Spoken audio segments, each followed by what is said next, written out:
Thoughts Are Things by Prentice, Mulford. Chapter 5. Look Forward.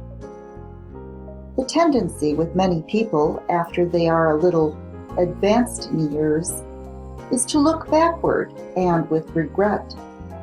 The looking should be the other way, forward. If you want to go backward in every sense, mental and physical, keep on cultivating the mood of living regretfully in your past life. It is one chief characteristic of the material mind to hold tenaciously to the past. It likes to recall the past and mourn over it.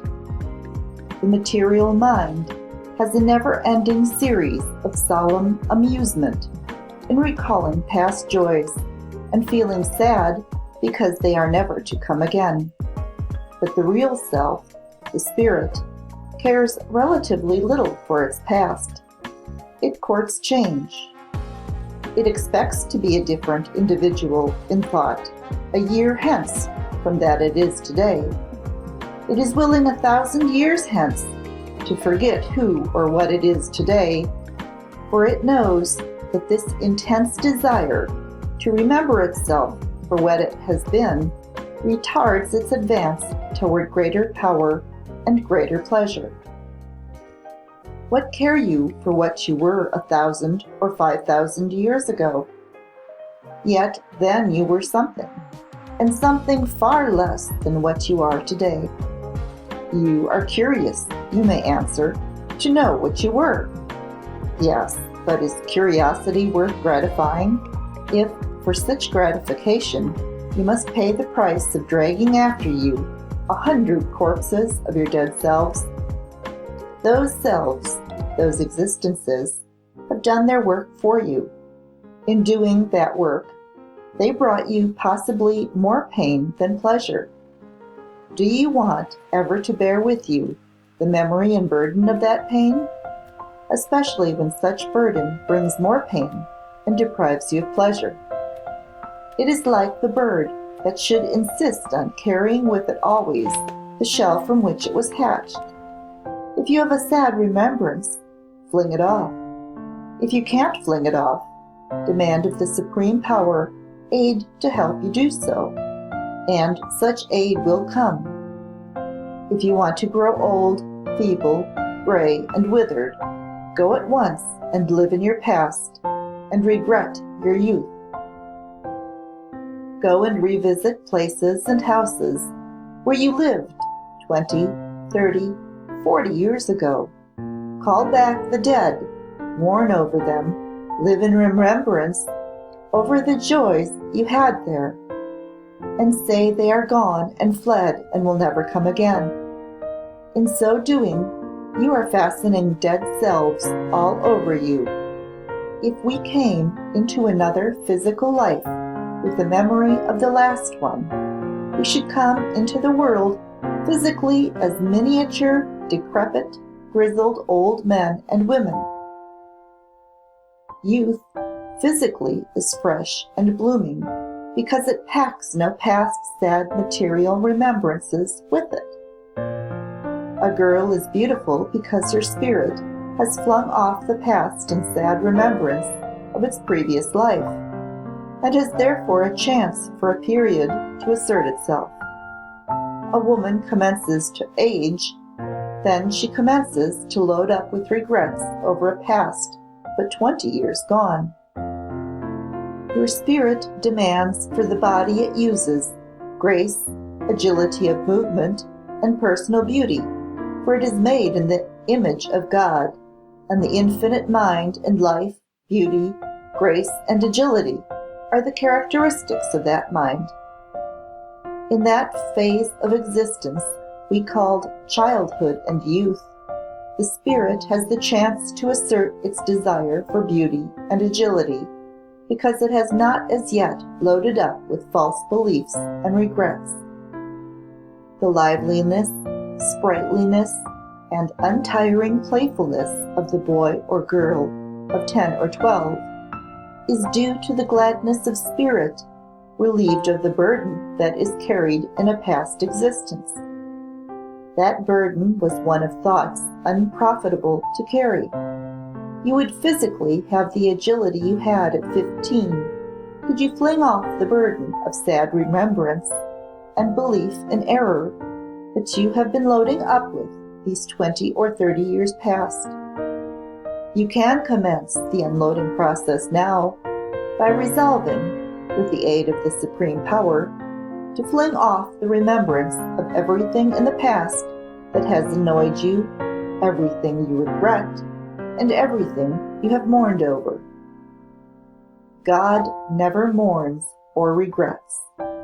You, as a spirit, are made in His image. God is eternal life, joy, and serenity. The more of these characteristics you reflect, the nearer you are to the infinite spirit of good. Have you buried your dearest on earth?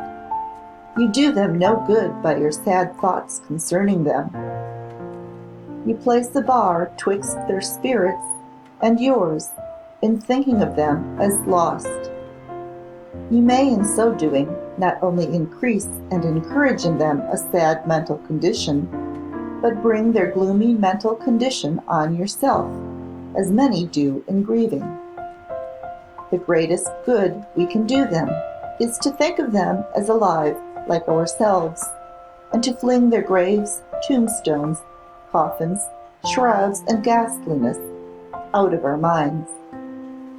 If we cannot do so of ourselves, let us demand help of the Supreme Power to do it. We often make those who have lost their bodies feel dead when we think of them as such.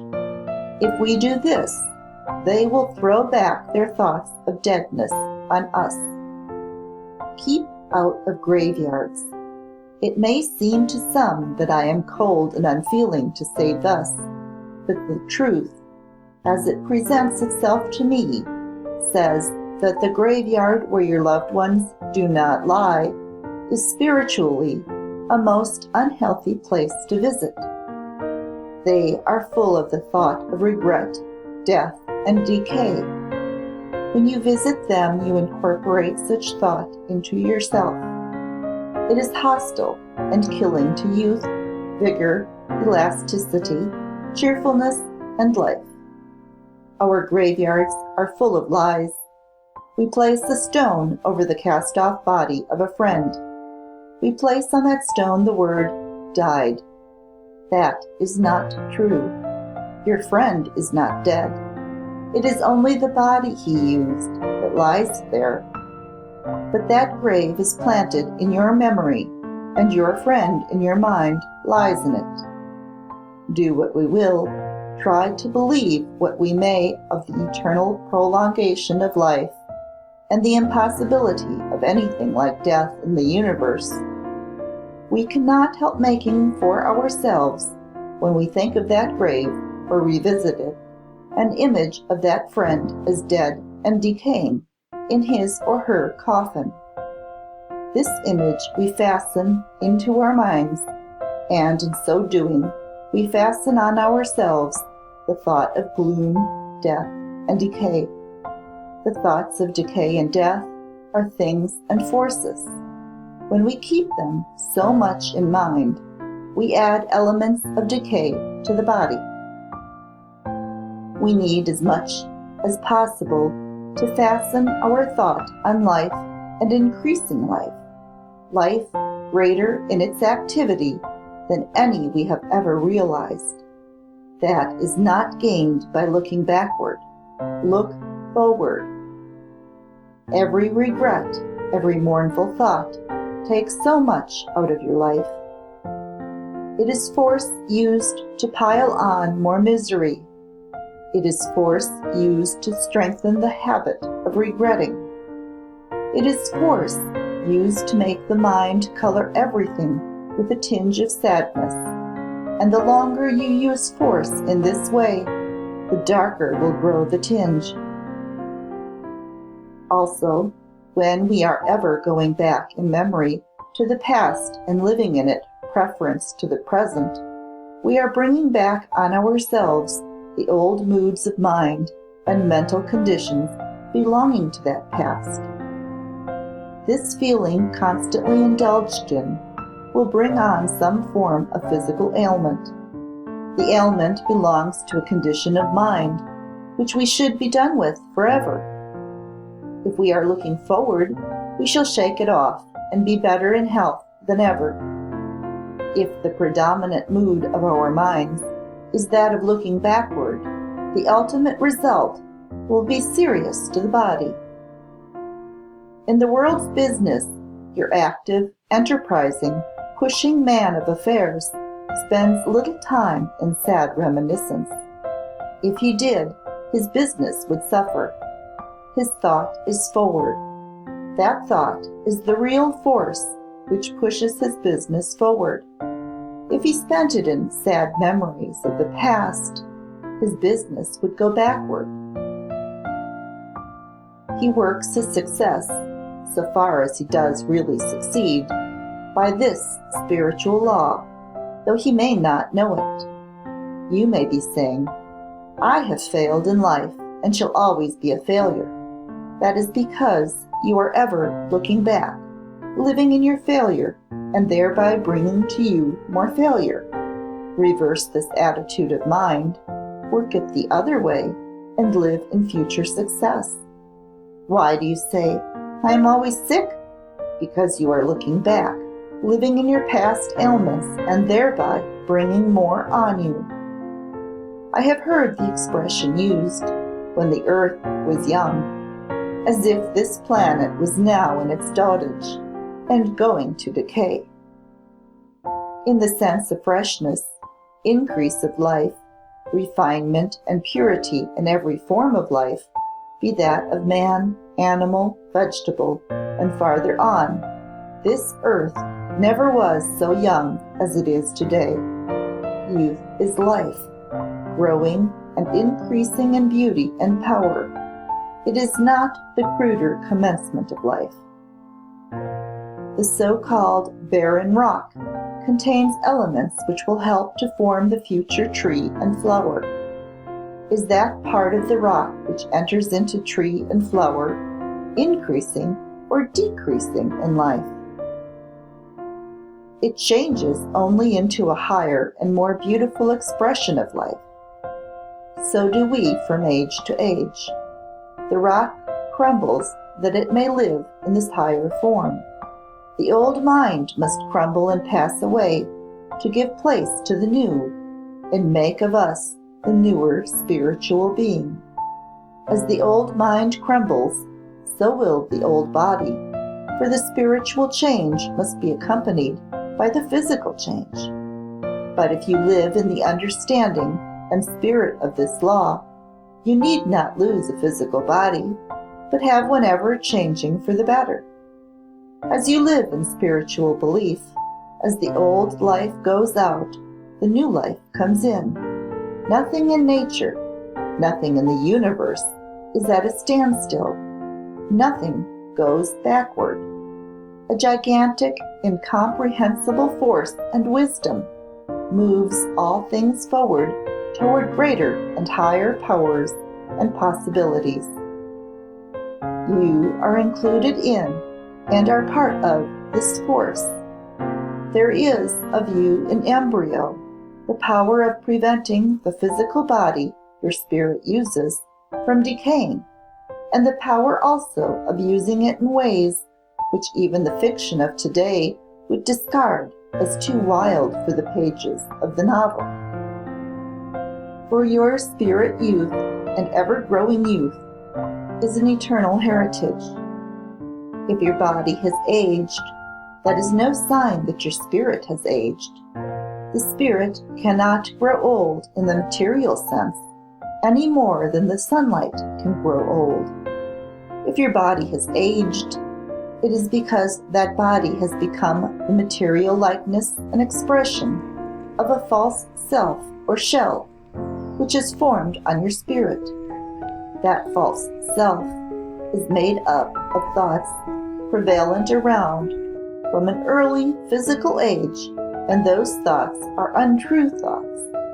A large proportion of that thought is regret. Regret is an inverted force.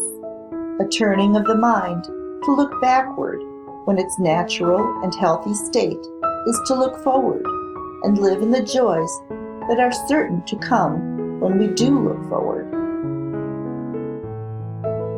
In the new life to come to our race, when we have learned to be ever looking forward to the greater joys to come, and cease to look backward and drag the dead past with us, men and women are to have bodies far more beautiful and graceful than those of today, because their bodies will image or reflect their thoughts, and their thoughts will ever be fixed on what is beautiful and symmetrical.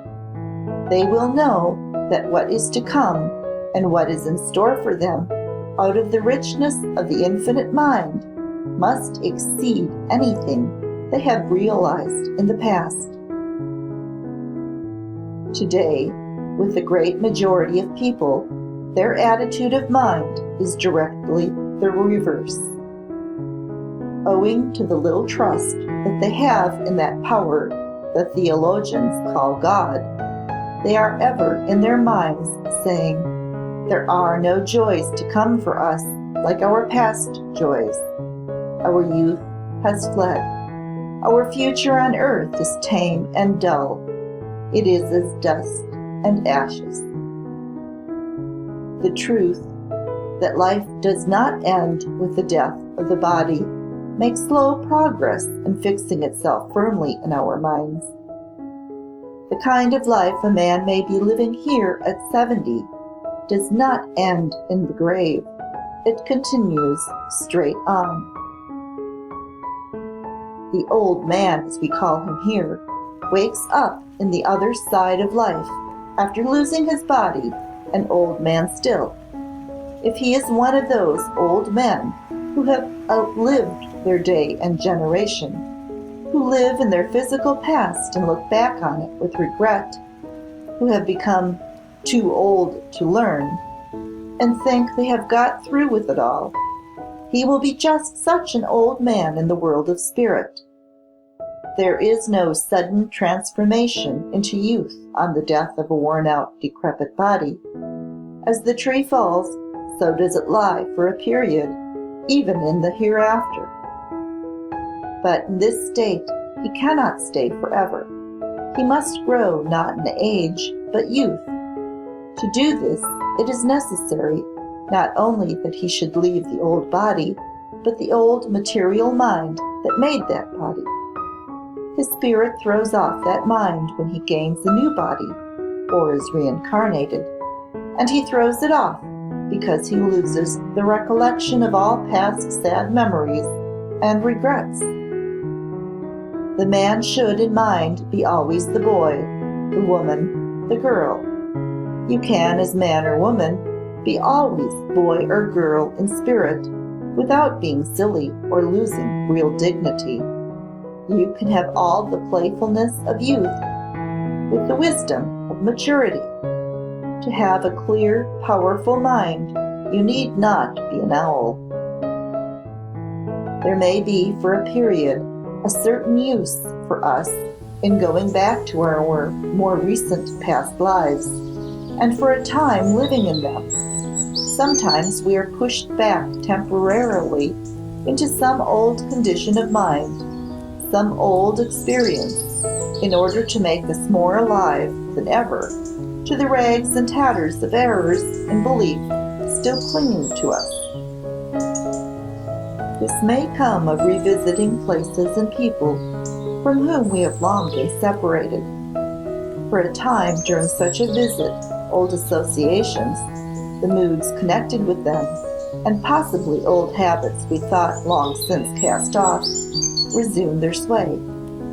We may become for a time absorbed and swallowed up in the old life. We resume temporarily an old mind or mental condition that was formerly our permanent one in that place or association. But after a little, the new mind, the new self into which we have grown during the long absence, antagonizes the old. It feels aversion and disgust for the narrow life, the false beliefs, and the dull, monotonous, purposeless lives about it. It, the spirit, refuses to have anything to do with the old. Then comes the conflict between our two minds, the old and the new, which may result in temporary physical sickness. Our old life, or self, rises, as it were, out of its grave and tries to fasten itself on the new and even rule the new. The new self rejects the corpse with horror, but through thus seeing the corpse, it sees also fragments of the old self which, unperceived, have all along been adhering to the new. We do not get rid of error in belief all at once, and often unconsciously retain shreds of such belief when we imagine ourselves entirely rid of them. These shreds are the remains of old thoughts and former mental conditions. Your new mind, so awakened, arises and pushes off what it finds left on it of the old. This pushing off is accompanied by physical disturbance, because your spirit puts all its force in rejecting these fragments of the former self, as you might put all your physical strength in pushing off a snake. Our old errors in belief must be so pushed off before the new thoughts, which come in as the old go out, can have full sway. If your spirit was contentedly and blindly carrying any scorpion of false belief, you would tumble into the pit eventually, as so many are doing now. When you live several years in any certain house or town or locality, you make a spiritual self belonging to that locality. Every house, tree, road, or other object you have long been in the habit of seeing there has a part of that self in thought attached to it. Every person who knows you there has in his or her mind the self you make there, and puts that self out there when they meet you or talk to you. If you had years before in that place the reputation of being weak or vacillating or impractical or intemperate, and you returned to the people who knew you as such, although you may have changed for the better, you are very liable in their thought and recollection of you to have this old self pushed back on you, and as a result, you may for a period feel much like your former self. You return to such a place after a long absence. You have during that absence changed radically in belief. You bring with you a different mind. You are in reality a different person. But the old you, the old self of former years, will rise from every familiar object to meet you. It will come out of houses formerly inhabited by your friends, but now tenanted by strangers. You will find it in the village church, the old schoolhouse, the very rails and fence posts, familiar to you long years before.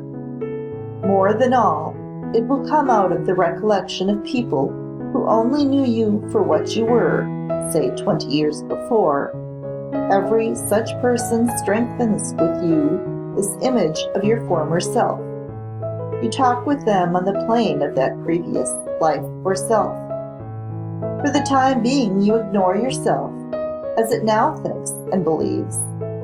You put aside your newer self, not wishing to obtrude on your friends' opinions, which to them may be unpleasant, or seem wild or visionary. You meet perhaps 25 or 30 people who know you only as your former self, and with all these you act out the old self and repress the new. This, for a time, makes the old dead self very strong, but you cannot keep this up. You cannot warm the old corpse of yourself into life. If you try to be and live your former self, You will become depressed mentally and very likely sick physically. You may find yourself going into moods of mind peculiar to your former life, which you thought had gone forever. You may find yourself beset with physical ailment so peculiar to that period from which you had not suffered for years. Such ailments are not real. They are but the thoughts and wrong beliefs which your old you is trying to fasten on you. I visited recently a place from which I had been absent 25 years. I had spent there a portion of my physical youth, and had lived there with a mind or belief very different from that which I entertain now. I returned to find the place dead in more senses than one. The majority of my old acquaintances had passed away. Their remains lay in the graveyards. But I realized this deadness still more among my contemporaries, who were said to be living. They had lost the spur and activity of their youthful ambition. They had resigned themselves to growing old. They lived mostly in the past, talked of the past, good old times, and compared the present and future unfavorably with the past. They were in mind about where I left them 25 years before, and about where I was in mind when I did leave them.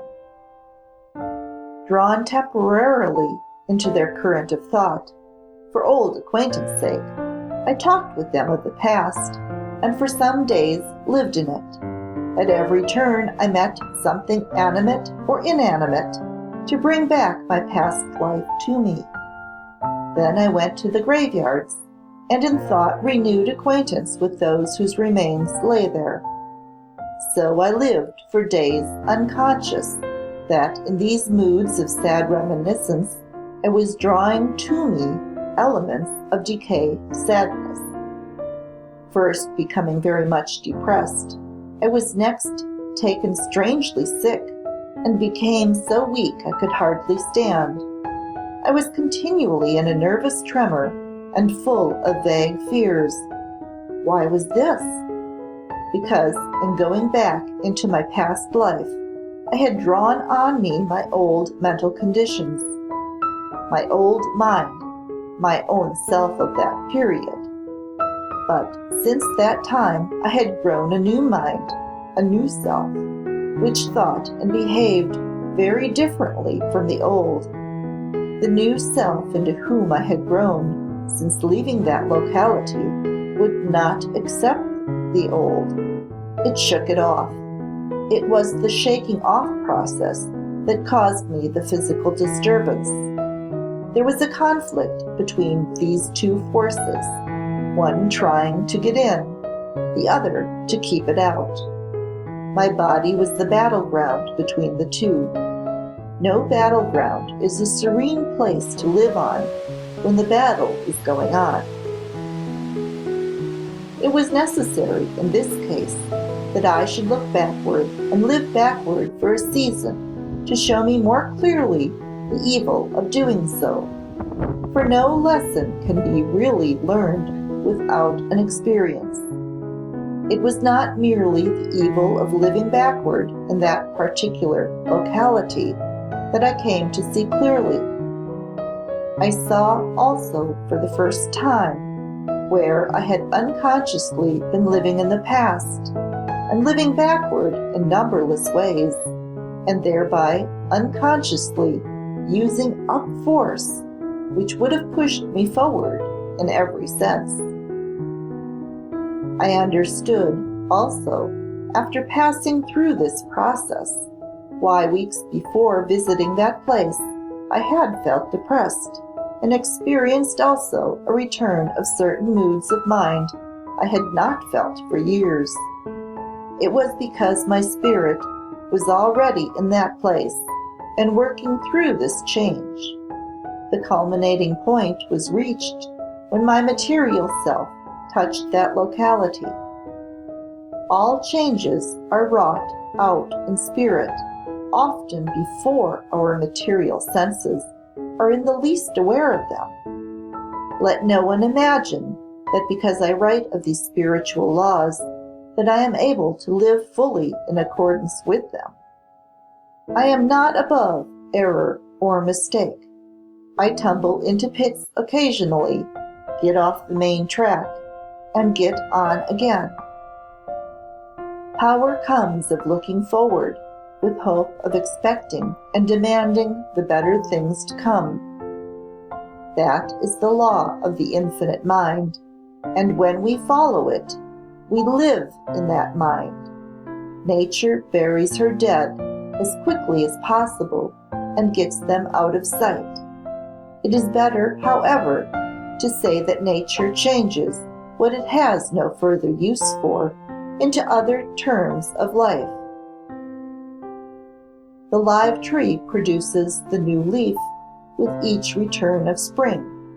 It will have nothing to do with its dead ones. It treasures up no withered rose leaves to bring back sad remembrance. When the tree itself ceases to produce leaf and blossom, it is changed into another form and enters into other forms of vegetation. I do not mean to imply that we should try to banish all past remembrance. Banish only the sad part. Live as much as you please in whatever of your past that has given you healthy enjoyment. There are remembrances of woodland scenes, of fields of waving grain, of blue skies and white-capped curling billows, and many another of nature's expressions as connected with your individual life that can be recalled with pleasure and profit. These are not of the decaying past. These are full of life, freshness, and beauty, and are of today. But if with these any shade of sadness steals in, reject it instantly. Refuse to accept it. It is not a part of the cheerful, life-giving remembrance. It is the cloud which, if you give it the least chance, will overshadow the whole and turn it all to gloom. The science of happiness lies in controlling our thought and getting thought from sources of healthy life.